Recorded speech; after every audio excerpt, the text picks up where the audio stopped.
Bonjour à tous et bienvenue dans ce 6h30. Le directeur central du pôle compétences transport et nouvelles technologies de l'information et de la communication de la Banque mondiale, Pierre Ghislain, séjourne dans le pays. Il a visité des chantiers du projet de renaissance des infrastructures de Côte d'Ivoire. On fait le point de cette visite avec Francis Boifo et Paul Quadiou. Commune de Cocody. Bientôt, une voie de plus reliant Bingéville en passant par le boulevard de France à la Riviera Golf. Les responsables de la Banque mondiale, partenaires au projet de renaissance des infrastructures de Côte d'Ivoire, PRICI, sont allés apprécier l'état d'avancement des travaux. Le projet du boulevard de France redressé, qui est un projet de 3,5 km, a démarré au mois de septembre 2015 et devrait être livré avec un mois d'avance au mois d'avril 2016. Après à 70% d'avancement, tous les travaux de terrassement sont terminés, ainsi que l'assainissement. On est à la réalisation de la chaussée. À Akandje, dans la commune de Bingéville, une station de traitement d'eau d'une capacité de 600 m3 par heure est en voie de réalisation. Elle vient en appoint à celle de la Badea, construite pour traiter 1500 m3 d'eau par heure. On est sur un site où on a travaillé ici donc sur le traitement de l'eau potable pour desservir les quartiers qui étaient la nouvelle zone d'extension de Cocody, où il y avait vraiment des graves problèmes d'eau potable. Pour ce projet, nous avons financé 100 millions de dollars dans une première phase et nous sommes sur le point de financer une phase additionnelle de 70 millions de dollars. Au niveau de la Banque mondiale, nous sommes vraiment contents d'avoir pu accompagner ce processus depuis un certain nombre d'années et de pouvoir contribuer également à la qualité de l'eau ici, de l'eau potable à Abidjan. À travers le projet de renaissance des infrastructures de Côte d'Ivoire, PRICI, l'État et la Banque mondiale veulent répondre aux besoins prioritaires des populations. Procès des assassins présumés du général Robert Guéhi et de ses proches. Le verdict du tribunal militaire est désormais connu. Seka Yapo Anselme, Dogboblé Bruno et Daleba Seri ont été reconnus coupables de faits d'assassinat et complicité d'assassinat du général Robert Guéhi. Ils sont condamnés à la prison à vie. Ils doivent également payer 500 millions de francs CFA de dommages et intérêts à la famille de l'ancien président ivoirien. D'autres sentences ont été prononcées. On en parle avec Abou Sanogo. Après 5 heures de délibération, le verdict est tombé. Condamnation à vie pour le lieutenant-colonel Bruno Dogboblé, le capitaine Anselme Seka Yapo et le sergent-chef Dali Bassiri. 10 années de prison pour 13 soldats. Coupables des faits d'assassinat et de complicité d'assassinat du général Robert Guéhi, son épouse Doudou Rose, du capitaine Fabien Koulibaly et des membres de sa garde rapprochée. Ils doivent payer à titre de dommages et intérêts la somme de 500 millions de francs CFA à la famille du général Robert Guéhi, 100 millions de francs CFA à celle de Doudou Rose et 250 millions de francs CFA à la famille du capitaine Fabien Koulibaly. Par ailleurs, 13 autres prévenus ont été acquittés. Pour les familles des victimes, c'est un grand soulagement. Savoir que des officiers ont été condamnés, quelque part, ça fait mal. Que tout le monde sache qu'on ne peut pas, de son propre chef ou impunément, commettre des actes qui sont irréparables. Il fallait que justice soit faite. La décision du tribunal est diversement interprétée par les avocats de la défense et de la partie civile. Déçu par l'ampleur de la condamnation. Déçu parce que notre juridiction ne peut pas s'élever au-dessus des rumeurs. Je voudrais qu'on dise simplement le droit. Pour nous, le plus important, c'est qu'il y ait eu jugement et c'est que le tribunal ait déclaré certains coupables. Le plus dur, c'est aujourd'hui que ça commence. Essayer d'oublier, essayer de pardonner. Certes, les familles en ont souffert, mais elles feront tout pour pardonner. Après 3 mois de procès, le voile est enfin levé sur la mort du général Robert Guéhi, 14 ans après. Le ministre de la Solidarité, de la Cohésion sociale et de l'indemnisation des victimes s'est rendu à Vavois. Marietou Koné a annoncé la prise en charge prochaine des victimes des crises survenues dans la sous-préfecture de Dania. Elle intervenait dans le cadre d'une rencontre intercommunautaire tenue conjointement avec l'ONUCI. Salima Toudia, Sidonie Davila. Les populations de Dania dans le département de Vavois veulent être prises en compte dans le processus d'indemnisation des victimes de crise en Côte d'Ivoire.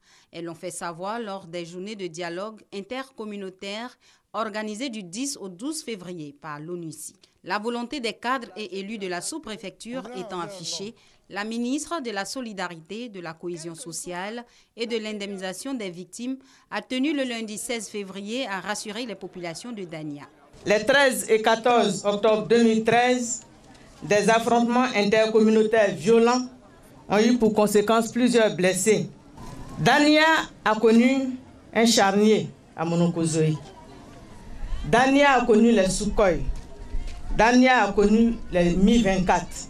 Je suis venu ici pour vous dire que les victimes de Dania ne seront pas oubliées. L'ONUCI veut aussi mener des actions en vue d'apporter son soutien au renforcement du processus de la réconciliation nationale dans le pays.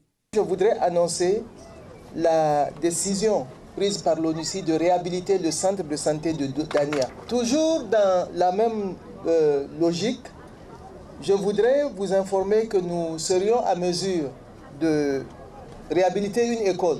L'ONUCI procédera à la réhabilitation de l'ensemble des pompes qui sont en panne. Ce sont environ 150 000 victimes de crise survenues en Côte d'Ivoire qui ont été recensées. À ce jour, plus de 2000 ayants droit de personnes décédées et de blessés ont été indemnisés.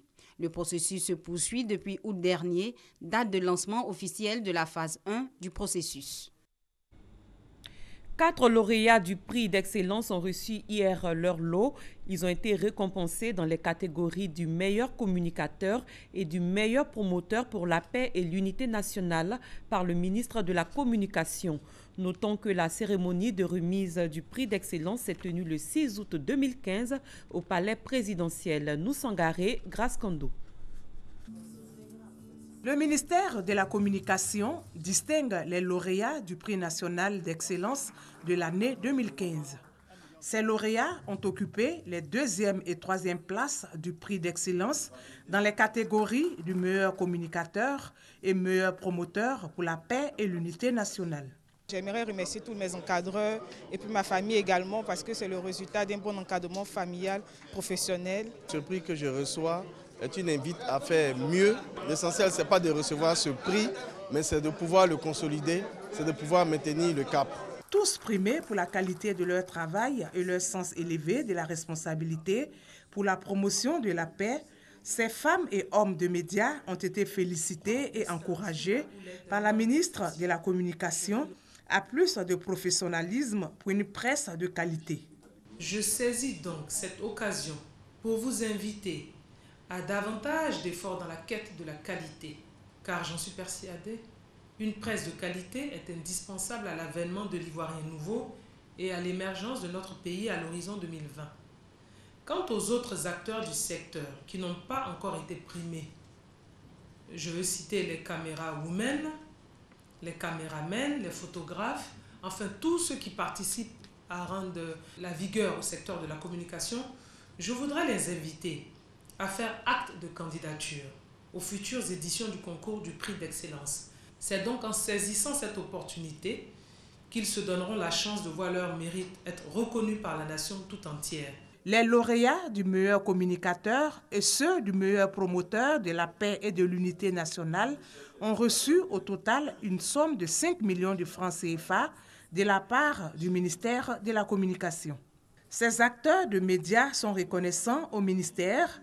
Ils ont par ailleurs salué les réformes entamées dans le secteur, notamment la modernisation d'outils de production de la Société nouvelle de presse et d'édition de Côte d'Ivoire, l'accélération du processus de migration vers la TNT et les investissements au profit de la RTI. Un mot de santé, la Côte d'Ivoire a franchi une étape dans l'éradication de la poliomyélite.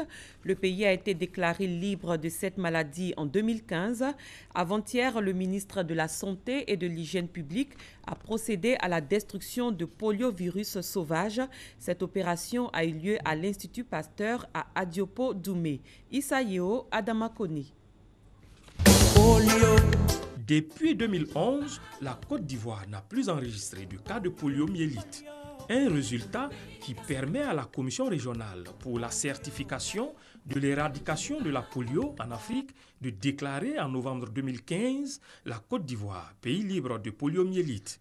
Fort de ce constat, une cérémonie de destruction des échantillons des poliovirus sauvages de plusieurs pays de la sous-région stockés au Centre des ressources biologiques de l'Institut Pasteur de Côte d'Ivoire a eu lieu. On a mis les poliovirus à moins 30 degrés. Donc ils étaient vivants encore dans le congélateur. Mais après, quand on les a mis dans l'autoclave, on va les mettre à 121 degrés pendant 40 minutes. Ils vont tous mourir. Ouverture du congélateur, vérification des échantillons, transfert de ces échantillons dans l'autoclave et mise en marche de l'autoclave sont les étapes suivies par le ministre de la Santé et de l'Hygiène publique avant la destruction des poliovirus sauvages. Après cette destruction, pour justement éviter que ces souches puissent éventuellement contaminer l'environnement, oui, aujourd'hui, nous pouvons dire que la Côte d'Ivoire est libérée de la polio et surtout des virus de la polio. Après donc l'éradication du ver de Guinée, le pays est en passe de réussir l'éradication définitive de la polio. Cela n'empêche pas, selon le ministre Raymond Goudou Kourfi, de poursuivre les séances de vaccination. Ils sont nombreux à Abidjan, les restaurants de fortune ou à ciel ouvert, mais ces restaurants ne respectent pas les conditions d'hygiène. Conséquence, les clients sont exposés à des maladies liées à l'intoxication alimentaire. Qu'en est-il réellement? Nos reporters Noussangaré et Grace Kando se sont rendus sur le terrain. Suivez leur constat dans ce reportage. À Djamé, Pont-Ferraille, ici, des restauratrices sont installées pêle-mêle sans aucune condition d'hygiène. Non loin de ce carniveau à ciel ouvert se trouve le restaurant de Mariam, une situation que semble apprécier sa clientèle. Nous sommes les super du Baka. Dès que nous on descend, on mange et puis on s'en va. Parce que le coin nous arrache, c'est rapide pour nous. Ça nous fait du bien quoi. Voilà, quand nous on mange comme ça, bon, on peut rester comme ça jusqu'à 20h. Bon, ça dit on n'a pas faim. D'Adjamé à Abobo en passant par Yopougon, le constat est le même. Les restaurants à ciel ouvert ou de fortune poussent comme des champignons. Dans cet autre quartier de la commune d'Adjamé, le décor non plus n'est pas reluisant. Ici, un véritable restaurant à ciel ouvert, situé en bordure de route, la nourriture est exposée sans aucun couvert. À côté, un dépotoir d'ordures avec la fumée que dégagent les véhicules. C'est dans cet endroit insalubre que Suzanne exerce son commerce. Non, c'est debout, on va s'asseoir à la maison. Donc, maman vient se débrouiller un peu ici. Quand nous jeunes, mais son plat là, c'est doux. Le mec, c'est doux là. Même si on n'est pas en l'aise, c'est qu'on en laisse dedans. Certaines restauratrices essaient de respecter quelques conditions d'hygiène en prenant des dispositions. La fumée nous gêne. Voilà pourquoi on a fait une vitre pour pouvoir fermer. Le manque d'hygiène dans les restaurants à ciel ouvert peut créer une intoxication alimentaire, provoquant ainsi des maladies telles que la dysenterie, le choléra, la fièvre typhoïde et la diarrhée. Le cas de ces dames qui vendent de la ticket, qui doit être manipulée avec la main et qui n'ont pas une bonne hygiène des mains. Qui n'ont pas une bonne hygiène des mains, qui ne se lavent pas les mains avant de manipuler cet ticket et pire, qui manipulent en même temps qu'elles manipulent la ticket, qui manipulent en même temps l'argent, qui reçoit l'argent des clients. Et après avoir reçu l'argent des clients, on ne prend pas la peine de laver les mains, on continue de servir. Évidemment, dans ces conditions-là, il y a de fortes chances que ceux qui mangent ces aliments-là se retrouvent avec des problèmes de santé. Il y a par exemple des ordures, des tas d'ordures qui ne sont pas couvertes. Évidemment, ces ordures-là vont peut-être source de contamination de ces aliments à travers notamment les mouches. Pour éviter toutes ces pathologies, les règles d'hygiène doivent être respectées. L'on se nourrit pour prendre des forces afin d'être en bonne santé. À l'étranger, le Togo prend très au sérieux la menace terroriste djihadiste. Un imposant exercice militaire a été organisé hier matin à l'hôtel Radisson Blu 2 février, situé dans le quartier administratif au centre de la capitale. L'opération dénommée Bouclier étanche 2016 s'est déroulée en présence du président togolais Faure Gnassingbé. Elle a mobilisé une unité spécialisée de la gendarmerie nationale dédiée à la prévention des actes de terrorisme, créée lors du Conseil des ministres du 13 janvier 2013. Hier soir, à Bamako, le président malien Ibrahim Boubacar Keïta a rencontré le Premier ministre français Manuel Valls. Il a été question de sécurité et de la lutte contre le terrorisme. C'est la fin de ce 6h30. Merci de l'avoir suivi. Très bonne journée de travail et à très bientôt.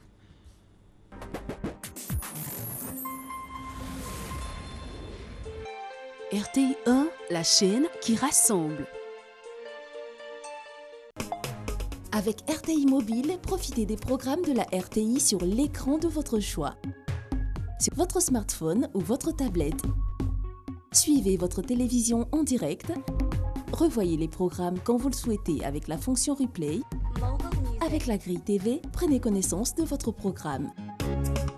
Téléchargez gratuitement votre application sur Android et iOS. RTI, partout et toujours avec vous.